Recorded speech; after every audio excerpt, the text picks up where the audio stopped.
Welcome to Digital Hospitality. I am your host, Shawn Walchef. This is a Cali BBQ Media production. We are so excited. Today we are coming to you from Ramona, California, from Mama Ramona's. My dear friend Andrew Simmons owns this restaurant.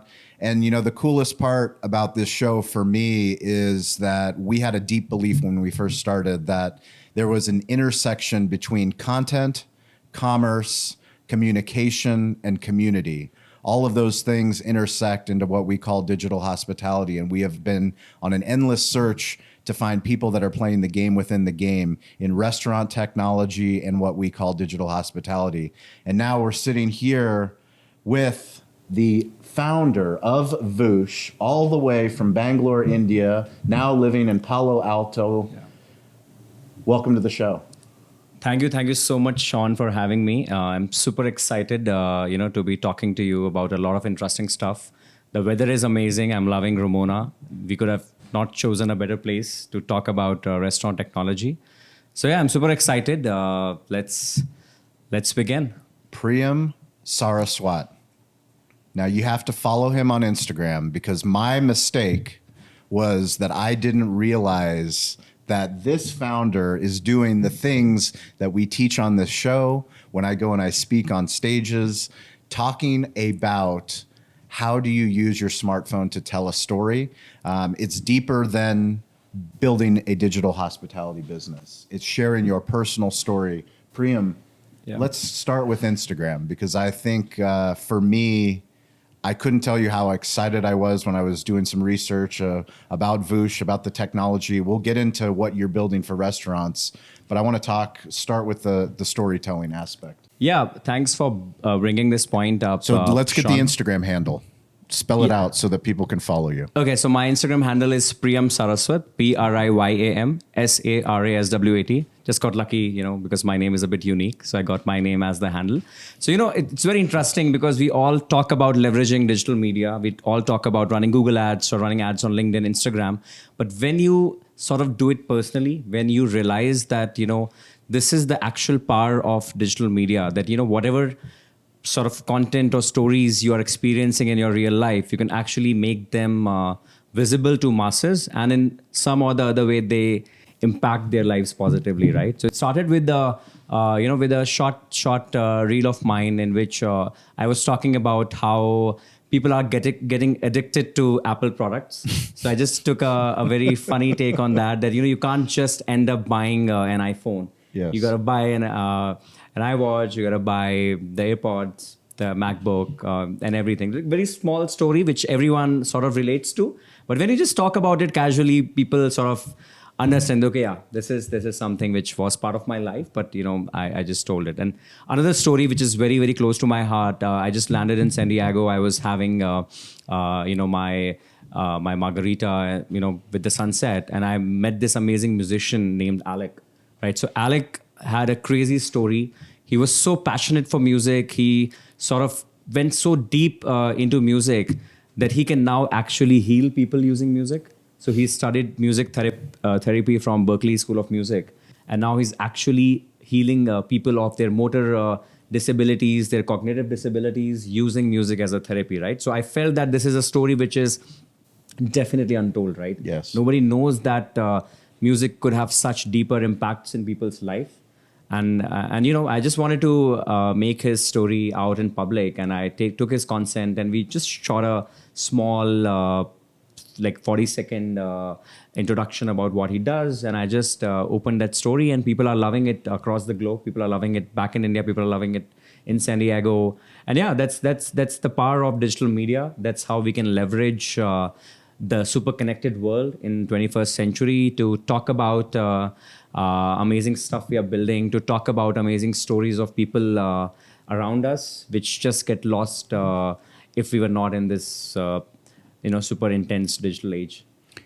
Bring me back to the first reel that you created, because I think it's so fascinating. For us, like I said, I teach these things. I talk about stop discriminating how to tell your story, audio, video, words, and images. But video is so powerful, and Instagram's moved from a photo platform to a video platform, which works really well on all the other platforms as well. Yeah. But bring me back to why. Yeah. You did it as a joke, Yeah. but why? And then once you did do it and you saw how it connected with people, what made you do the next video? Yeah, very, very interesting question. So again, I'll just sort of repeat, what you said earlier, that, I did not realize the potential. I mean, we were doing it sort of professionally with our brands. We were, of course, running it from a brand marketing perspective. But when you realize that, every small action or every small incidence in your life is sort of a content, right? Yes. It's some or the other way. And if you look at the bigger picture, this whole world we live in, we're just creating content on a daily basis, right? Yep. Just that some content might be just visible to the 4 folks in the room. Yep. Some content might be visible to billions of people via, let's say, a Marvel movie. And some content could be visible to tens of thousands of relevant people if you can just use the right channels to sort of reach more people. And that's what I thought, that we keep on doing some stuff in our day-to-day life. It could be related to lifestyle, it could be educational, it could be just a casual fun content for people to watch. Just that so the next reel was, I had bought a house, and since I was moving, I had to put it on rent, right? Yes. So it was a beautiful house, a beautiful two-bedroom house, which converts to a 3-bedroom, right? So very nice, funky design. I love the design, and I bought the house. And I thought that, okay, I need to put it out for rent. Let's use Instagram. Why spend money on a real estate broker when you have your distribution? Yes. So that was my basic first principles thought process. But I wanted the content to be a bit engaging. So I made it in a nice way that that it looks engaging, that people connect with the house. And to my surprise, can you guess the number of requests I got for renting that 3. house? 3? Yeah. Ladies and gentlemen, the number is 10,000. What? So I got 10,000. Come on. I got 10,000 queries. No way. Just to rent that house. Yeah, my On Instagram? On Instagram, my inbox, others' inbox is just spammed. No way. Yeah. It's like everyone just wanted to know about the house, and I was just flooded with inquiries. So yeah, Sounds like a business. yeah. You should teach other landlords how to rent their house. Yeah, so that went like crazy viral. It's gonna touch like 2 million views now. Unbelievable. Yeah, it's insane. So yeah, that's how we realize the potential of Instagram and social media in general. Yeah. That is absolutely incredible. I mean, for me, it's understanding, as a restaurant owner, I spent so much time. We opened in 2008. And back in 2008, if I wanted to hire someone, I would put an ad in the newspaper, or I would go on Craigslist, and I would try to hire a bartender or a manager or a server. And now all I do is post on social media if we're hiring. I'll make a video on top of the roof of our restaurant, and I'll say, we're looking for this position. This is what we're offering. These are the kind of people that we're looking for. And just the power of direct messages on Instagram, on LinkedIn, on Facebook, because you never know who's watching. And the people that are watching, they care, and they know you. They know you because they follow your content. Absolutely. That's the power of social media. So we had a conversation on the way up here. I picked you up in Mission Valley. We drove up to Ramona, up here to Mama Ramona's. This is the pizza innovation capital of the world. Can't wait to share what Andrew Simmons is doing. But we had a discussion about the difference between Instagram and LinkedIn. Yeah. Tell me, what is it going to take for you to start posting more of this original content that you're doing on Instagram onto LinkedIn? And how do you think of the two different platforms? Yeah. So, Abe, glad we have this lovely conversation. I'm going to start posting more on LinkedIn for sure, because, as a founder, of course, you have some time limitations, but I feel that if you're anyway creating content, you should leverage all the channels. So I'm going to be definitely leveraging LinkedIn. It's just that there are like different facets to every social media, be it Twitter, be it LinkedIn, be it Instagram. And Threads is, of course, a new upcoming baby. So I mean, there are different facets to it. LinkedIn, of course, I would want LinkedIn to, of course, talk more about the beautiful technologies we are leveraging to empower the food service entrepreneurs. That's something which I definitely would want to talk about. But apart from that, anything which sort of motivates people, which inspires people to do big things in life, like telling stories of people who have accomplished a lot with minimal resources. That's something which I would definitely want to talk about more on LinkedIn, so that people are encouraged to do amazing stuff in their lives. But yeah, I need to leverage LinkedIn more, and I'm definitely gonna post more talking about new cool stuff, cool people around me, and just telling their stories to a bigger audience. And I think one of the cool things is that when you find success on one platform with content, like you did with that real estate video, that real estate video can become a case study video on LinkedIn, not just for people in the food technology sector, but for real estate people, for anybody that's an investor in real estate. It's understanding the context within the platform. Absolutely. There are nuances to each platform. You need to understand and respect the culture of that platform, because Twitter is very much like giving your strong opinions on a topic, right? That's what Twitter is all about. If you're just talking generic stuff, frankly, nobody cares on Twitter. I mean, that's how it works, and that's how it should be. That if you are just following the herd, why would people follow you? Right? People follow people who have some opinions, original thoughts, which is very important in the free world. In the democracies, both India and US are like one of the biggest democracies, and everyone has their right to speak and put their viewpoint on any topic, right? So that's the beauty of Twitter. Beauty of Instagram is that you share your personal lifestyle, what you actually as a person are, right? Barring like your professional constraints, who are you as a person? So that's the beauty of Instagram, that you talk about day-to-day stuff. It could either educate people, it could inspire people, or it could just give them like a laugh, right? If someone is having a stressed up day, and if they come back from work at 7 p.m. and they see some content, it brings a small smile on their face. I mean, I think it's a very nice feeling, right? If someone says that I'm loving your content, it makes my day. I think as a content creator, there's nothing better than that, right? You would surely agree to it. So yeah, that's how I see it. And LinkedIn, of course, is more of a professional sort of frameworks. People love to talk more about their professional journeys, more about the products and cool stuff they're building. And of course, there's a lot of education. People can go there to learn more about the fields in which they're building, like especially for like a lot of AI stuff. I see a lot of artificial intelligence founders posting a lot of new stuff, and they're educating people on a daily basis. So everyone is sort of doing their bit to sort of uplift the entire community and make them sort of smarter, happier every day. That's sort of the core promise of each platform. And I feel everyone has a different tenet to it, but everyone is beautiful in their own way. So we have a lot of restaurant owners that listen to this show. We have a lot of small business owners. We have owners that have multiple locations. What is Voosh, and what are you solving? The results are in. National Restaurant Association show. Kyle and Sarah and myself, we were at the Davos sales tax booth, and we were polling restaurant owners on the floor. This was a very unscientific poll, but the results are resounding. Restaurant owners do not like sales tax. Nobody likes sales tax. Doesn't matter what business owner you are, small business, big business. Davo automates the sales tax process. We are so grateful that Davo is the sponsor of this show. They automate sales tax at our Cali barbecue restaurants. It is $50 a month. It integrates with all the major point of sale partners, including Toast. So if you want to sleep at night, if you want to not worry about sales tax, go to Davo, check them out, Davo Sales Tax. Let us know how they're helping automate your sales tax in your restaurant so that we can share your Davo story on digital hospitality. Sure.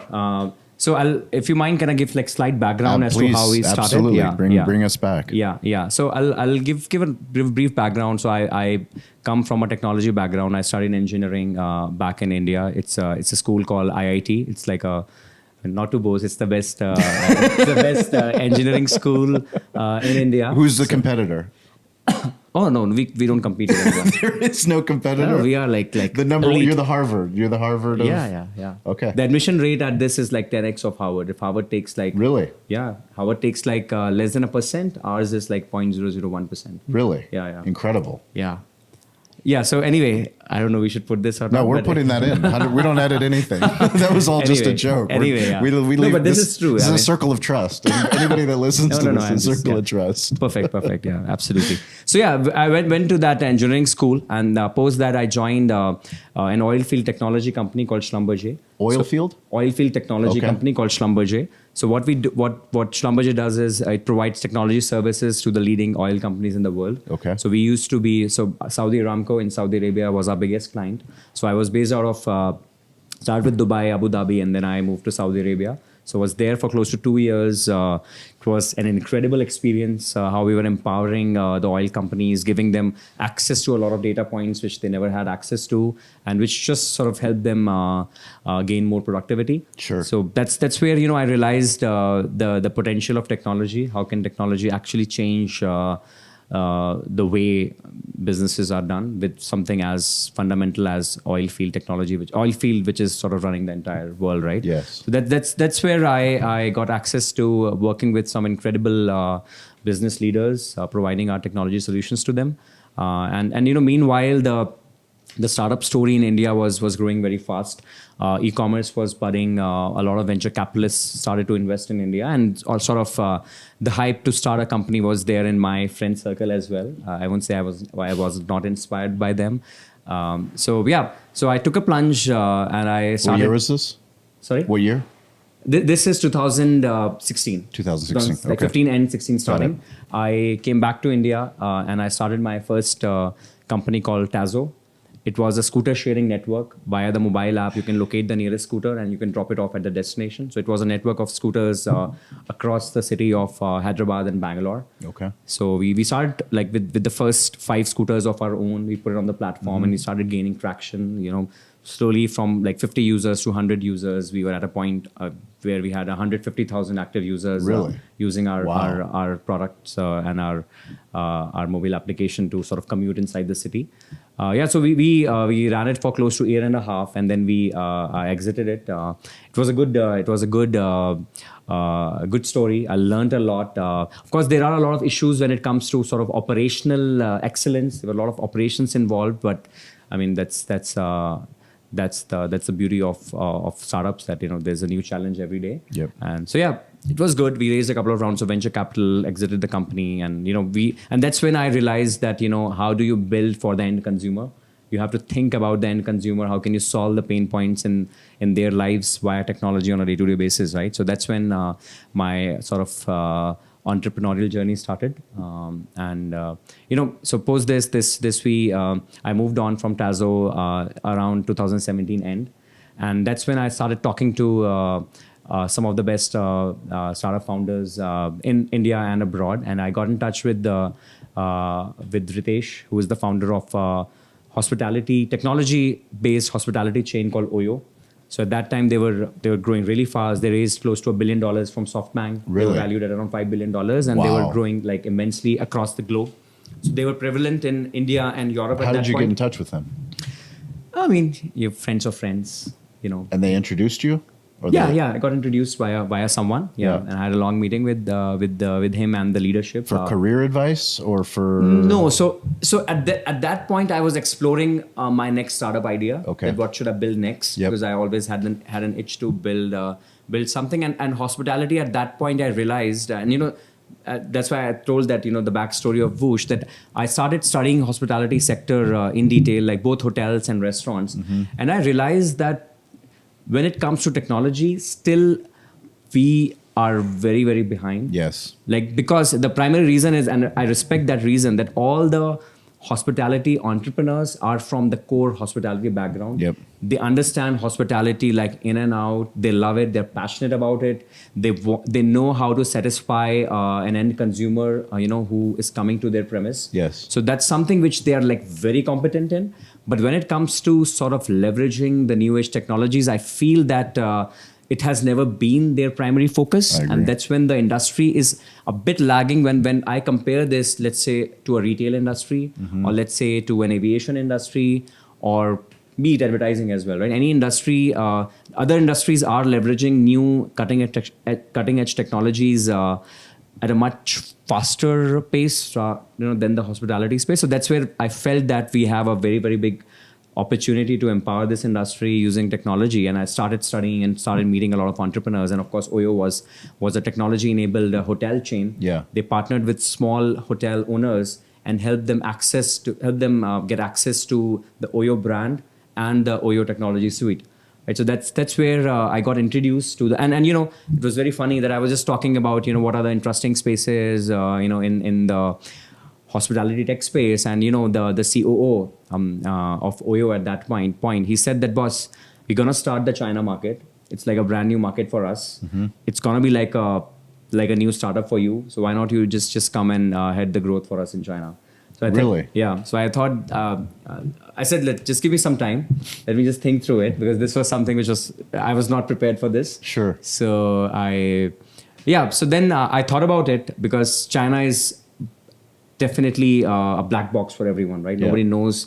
And they're doing some incredible stuff. I mean, they were doing some incredible stuff. They're still doing it, but which we were all not aware of it. We all knew that something amazing is happening in China, but nobody actually went there to sort of see it live, right? So I thought that it's going to be a good opportunity.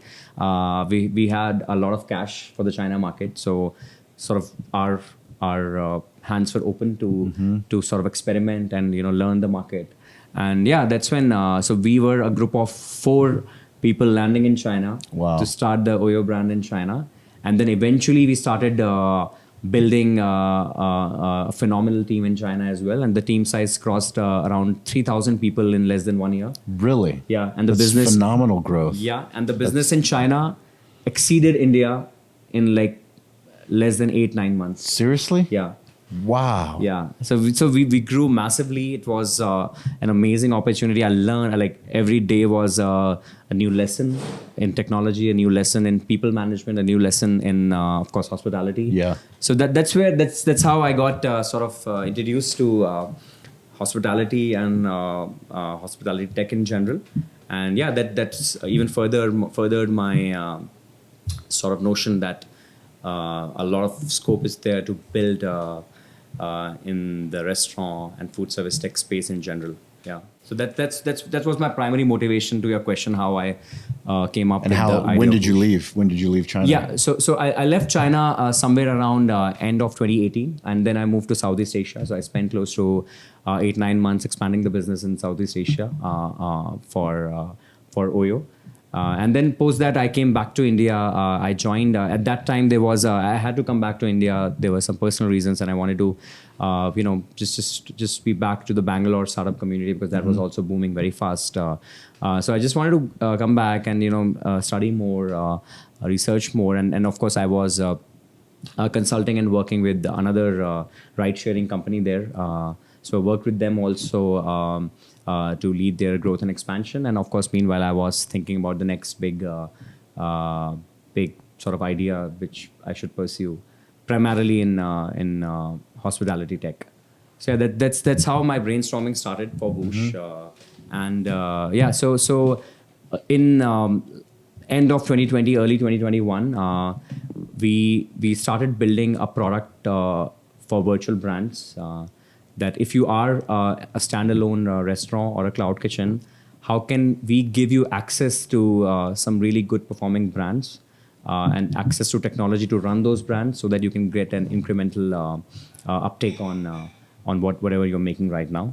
So we started with this model, and sort of fortune favored us. We got into the prestigious Y Combinator program as well, which is based off, it's the biggest technology accelerator in the world.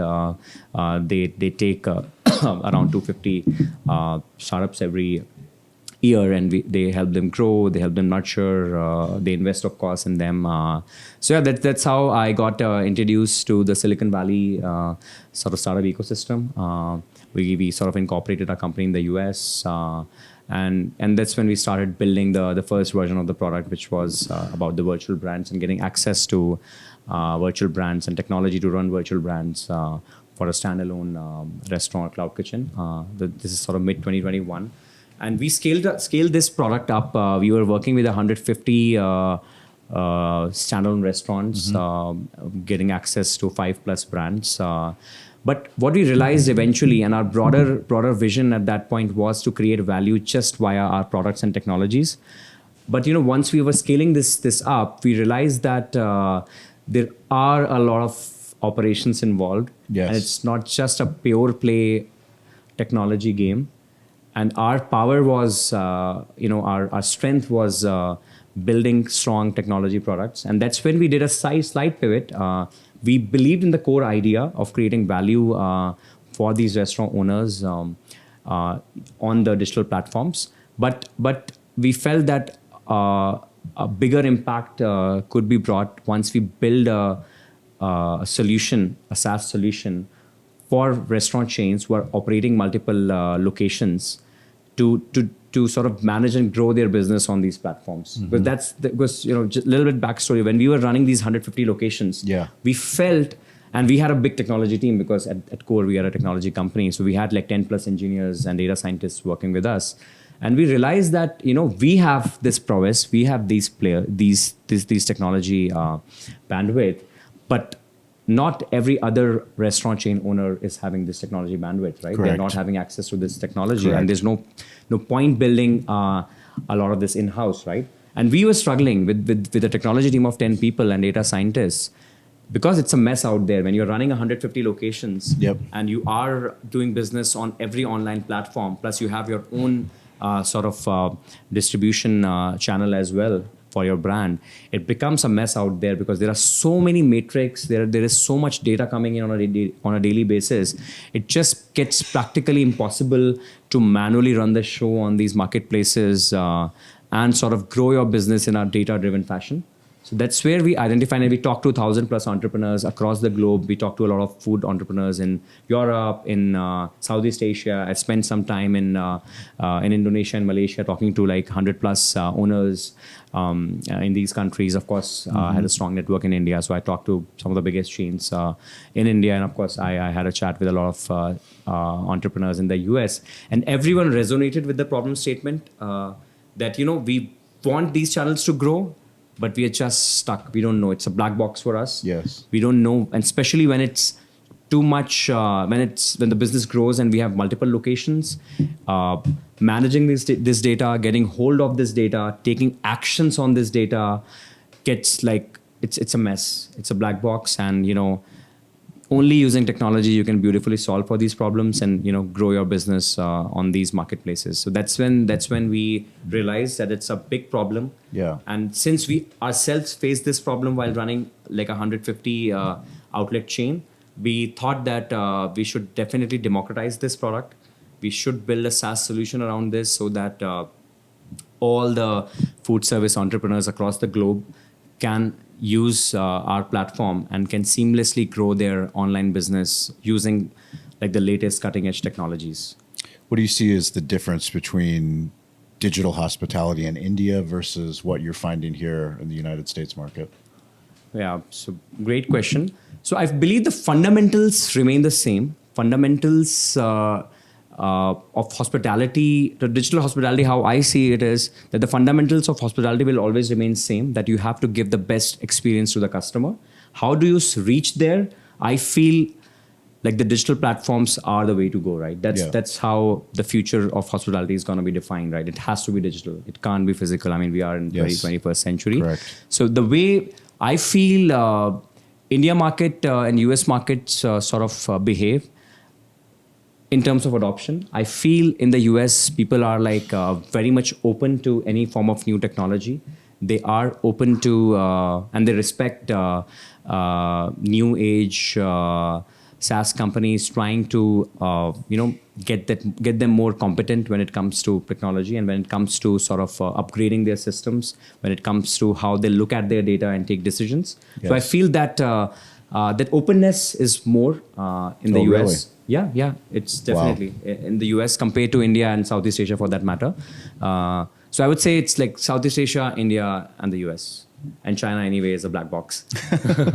So that's how I feel that people are very much open to invest in new technologies. They're very much open to test the impact of new technologies. And yeah, they have been welcoming. I'm having a great time talking to a lot of food chain founders these days, and they're all open to at least experiment and see the value of our product. That's something which I really love about the ecosystem. It's a lovely ecosystem, and I feel that we are gonna kill it. We're gonna have like the new age of digital hospitality. I feel is gonna be defined in the US. One of our founding principles on this show and all the content that we do is that we learn through lessons and stories. Yeah. And recently on LinkedIn, Andrew Simmons, whose restaurant is where we are now, posted about a dispute that he had on DoorDash. Yeah. He went into a detailed explanation, and we're going to put a link to Andrew's LinkedIn so that you guys can give him a follow. He's one of the best LinkedIn creators out there. But he said specifically about what Voosh was building and what you were doing to help restaurant owners, not just single unit restaurant owners, but enterprise level restaurants with dispute resolution when it comes to Uber Eats, DoorDash, Grubhub. Can you talk about the product that you guys launched? Absolutely. I'll just give a very, very slight background as well to this product, specifically for disputes and reviews, right? So the entire, I feel, digital hospitality has been disrupted post-COVID. So if you see pre-COVID, the off-premise percentage was lying somewhere around 8 to 9%. But now, on an average, holistically, that number has shot up to around 17 to 18%, right? So really? It's a huge jump. Yeah, it's almost 2x now. And this is like an overall holistic blanket. But if you talk about like good performing brands, some of the brands I've talked to, their number is as high as 30% as well. 30% of what? 30% of the total revenue is coming from off-prem. Yes, got it. Yeah. Oh, yeah, absolutely. Yeah. I agree. Yeah. That makes sense. Yeah, so the Totally number makes have sense gone for us. 4x. Yeah, for sure. Number have gone 4x, but having said that, the overall capability of the brands and these marketplaces to handle that high share of revenue has not gone up. So their incremental effort to manage that business is more or less zero. It's a similar effort which is going on to manage those channels, but the share of revenue has shot up like significantly, right? Yes. So that's and we can't blame the marketplaces because marketplaces inherently are designed to serve the end consumer. They are like customer first. Correct. They would build any new feature just to cater the consumer, right? They're not, I mean, nothing against them, but they're not focusing a lot to serve or cater the needs of a restaurant owner. And everyone agrees with that, Absolutely. right? Yep. For most of them, it's a complete black box. Be it your advertising on these platforms, be it your ratings and reviews, be it your sort of cataloging and pricing, or as I said, be it the disputes, right? So that's where we realize that it's a very, very big gap, that the market share has gone up, but I mean, people are getting so many orders, but they are just confused and they don't know how to grow the business on these channels and how to cut costs, right? Because we all know that it's a very, very less profit margin business, right? People have to go that extra mile to earn that extra profit, and you can't just let that profit go away in the disputed orders, right? And there are so many. On an average, there are 5% orders which are disputed. Imagine like someone who is doing, let's say 100,000 orders a month, 5,000 orders are just stuck. You're not getting money, right? So that's where we realize it's a very, very big problem. Huge problem. It's a huge problem, and solving it manually again is a very, very big pain, right? You need, imagine there are like 5,000 orders. It's not Amazon. You literally need 5 people just sitting there, and then it won't justify your profits, right? Correct. So that's when we felt that, and that's the power of technology. It's the power of cutting edge technology like artificial intelligence, which we incorporated. So now you just choose for the Voosh sort of dispute manager, and we will automatically handle all your disputes for you. It's unbelievable. We will take care of the communication you have to do with the marketplaces. We will understand the profile of the customer. We will understand the nature of the complaint, and we will file for a dispute representing you as a brand. And we have seen early days, but we have seen somewhere north of 75% as our success rate in resolving those disputes. Of course, we are learning each day, and we have also incorporated a machine learning algorithm which learns every day as to how you can solve for the disputes better. So every day our systems are getting better. So it's just completely sort of manless product in which you just opt in for our dispute manager, and we just handle it using AI. So I was talking to Christopher Munns from your team, and he was telling me about the product and going into detail. Yeah. And I told him an analogy that, when we used to run fight night at our restaurant, where we'd have a boxing match or a UFC match, and I would pay all this money in licensing so that we could fill up the restaurant. you fill up the restaurant, but you want to keep the place safe. Yeah. And in order to keep the place safe, you have to keep rowdy people out. So I would actually have to hire a physical bouncer or a security guard. Yeah. Yeah. And what Voosh has done is it's a digital security guard for the restaurant owner. Yeah. Because now the restaurant owner doesn't have to go and spend all that time fighting with the third-party deliveries. Yeah. You are going to automate that process to allow us to go and run our business. Absolutely. Yeah, that's a very innovative way to put it up. I love it, Shawn. And I think I'm going to use this line. You use it. I'm going to use a digital it. bouncer. I hope it's not a patent for you. No, I can use it. no, everything we create, it's all shareable. If we don't do anything good, then we can't share it. So I love this way, so that we are sort of automating a lot of stuff for which you might have needed sort of like a manual bandwidth. And we don't want, and as I said, right, we respect the fact that most of the entrepreneurs in the space are from the hospitality background. Yep. And we want them to make the best food. We want them to just satisfy the customer the way they have been doing it traditionally and leave the rest of the stuff to us, right? Leave everything related to implementation of technology or intelligent decision making, how you run your business on the online channels. Just leave it to us. If you can just focus on creating good food, rest all, I feel with Voosh, you can just grow your business multifolds. So as you build Voosh in the United States and globally, you're going to be participating, you're going to be leaving here, going to FS Tech, which is one of the biggest food service technology conferences that happen throughout the year. Yeah.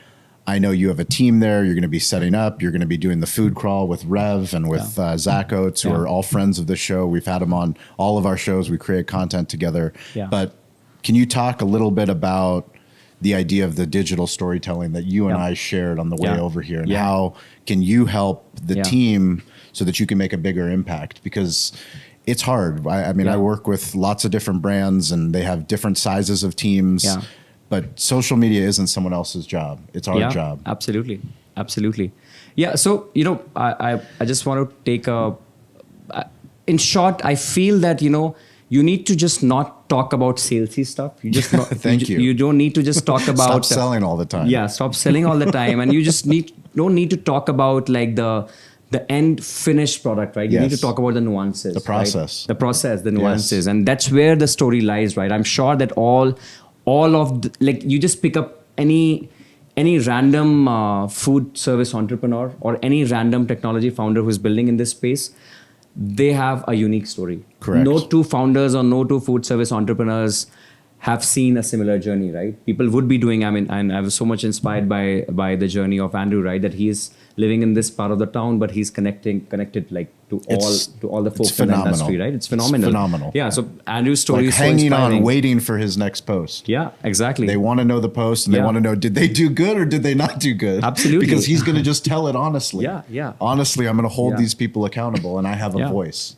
Your voice matters. Exactly. So everyone has a story, and the story is not the final finished product, which is like their stall at a FS Tech conference. Their story is that how did they reach there, right? Yes. What was the struggle to reach there, right?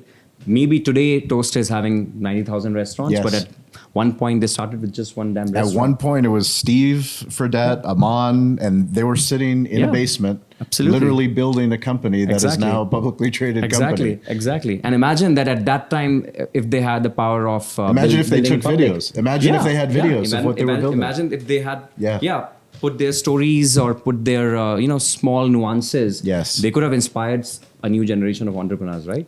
That's the power of storytelling. So I believe that it should be nuanced. It should not be fake or salesy. It should be genuine as it gets. And that's where you can connect emotionally with more and more people. And you can sort of impact more lives. What we say is be the show, not the commercial. Yeah. That's a nice way to if you document the journey, then you're not selling. Yeah. You're showing. Yeah. And showing versus telling allows people to find out all different aspects of who you are, all different aspects of who your team are. Why do we wake up? What inspires you on a daily basis to wake up? What pulls you out of bed? Because I don't worry about on entrepreneurs and business owners. We all know what keeps us up at night. Yeah. I don't care about what keeps us up at night because that seems to be the same. But I want to know what pulls you out of bed in the morning. I feel that how much impact can I create in this world, during the entire day? So whatever we are building, is it positively impacting the people for whom we are building? Or even if you are creating a piece of content, right? How is it impacting, like even if it's impacting 10 people, it's a win, doesn't matter, but it should positively impact the people around you, it should positively impact the businesses around you. I feel that's my primary goal whenever I wake up, that whatever we are doing, is it helping someone in some way? Yeah. I love that. Every single week on Wednesday and on Friday on the social audio app Clubhouse, you, the listener, you, the viewer, can join us. It's a chance to be on, it's essentially a podcast. So if you've never been on a podcast, it's a virtual stage. You can come on stage, meet with digital hospitality leaders from all over the globe. If you're in sales, marketing, if you're a content creator, if you're in technology, this is a place where people that are playing the game within the game can come. We welcome you. Andrew's been on stage with us many times. Andrew, who owns Mama Ramona's. We have so many different people. I hope you join us. Absolutely. I'll invite you to come on stage, but please join us. This week's social shout out, we do that every week, goes to Christopher Munns. Christopher, I don't know how you found me. Some of the craziest things that I post on the internet allows me to connect with great people. Because you found my content, I'm now sitting with Priyam. I can't wait to continue to see where Voosh, the story keep getting building in public. Follow him on Instagram. I need you to give me a shout out. One person. One person. One person. Shout out. And why? Okay. And I already took Chris, so. Oh yeah, you took my name, man. One sec. One sec. I mean, there are too many. Can I name Andrew? No, Andrew. You can say Andrew.